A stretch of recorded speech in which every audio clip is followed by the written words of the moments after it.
of them. Yep, rounding out this field is going to be Pierce Clark, Dominic Pena, David Whitaker, Andrew Hutchinson, Cale Showman, Ellis Del Vecchio, Charlie Glaze, and Simon Opsel.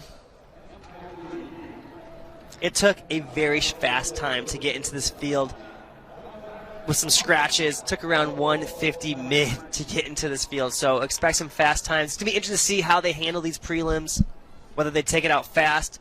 Could they negative split in 800? We've seen that before in prelims, so we'll see how they go as they take their final jumps and slaps on their legs to get ready. Yeah, I think it took 15 athletes went sub 50.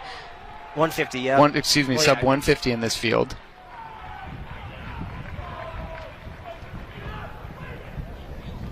And for those at home, once you see them on your screen here, they'll stay in their lane for the first turn and then cut in 100 meters in. You don't want to cut in early because there's been a lot of DQs, and they are looking at the lane like a hawk this weekend. We'll take the top 2 across the line as our auto qualifiers, and then the next 3 fastest times. Oh, they're going to stand back up there. I don't know, Stu, with this strict officiating, no problem with that. But every time I see a little shudder on the start line, I don't want to see a DQ in the 800. I missed him kind of stumble. I thought he was going from a hand on this ground type start as Ethan Gregg turns over as he sees someone stumble at the starting line.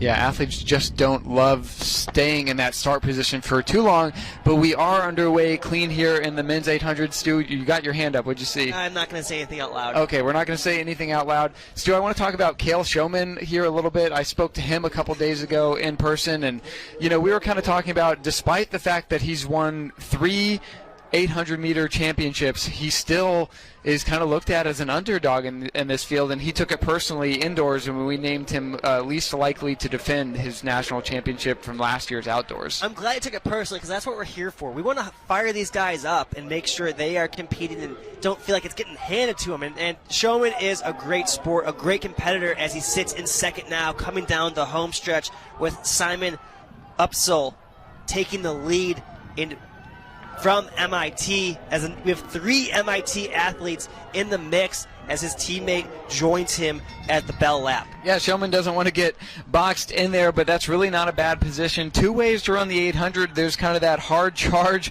from the front or the sit and kick, but Simon Opsel from MIT, the senior, and David Whitaker, his teammate, going 1-2 shoulder to shoulder essentially with the defending champion just behind them. This is just like practice for the MIT engineers, looking like they are back in Cambridge, taking some 200-meter reps. As they hit 200 meters to go, Showman in second, MIT with the top 2 placings right now. They too make it automatically to tomorrow's final as they come down the home stretch. Will be a tailwind. Opsel and Whitaker continue to do the driving for MIT, but Showman doesn't want to leave it to chance. He wants to move up. And here comes Hutchinson from Dubuque on the inside. Showman looks to his right, doesn't see Hutchinson on the inside, and looks to be Showman and Hutchinson getting your auto qualifiers. Hutchinson, great move there. I don't think we mentioned his name once in the first 790 meters of that race, but he moved up just in time to grab that second auto qualifier, 152.38 for Hutchinson, but it is Cale the Showman who takes the top spot in prelim number 1, 152.